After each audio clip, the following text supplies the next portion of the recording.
ایک دوست نے سوال کیا ہے کیا سفر کے دوران نماز معاف ہے؟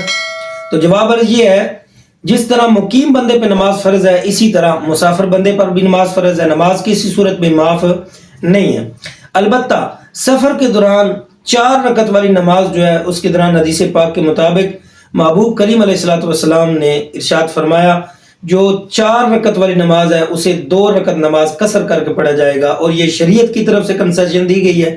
لہذا اگر کوئی یہ کنسیشن نہیں لیتا، اکیلے نماز پڑھتا اور کنسیشن نہیں لیتا تو وہ گنہگار ہوگا، اس نے مکروہ عمل کیا۔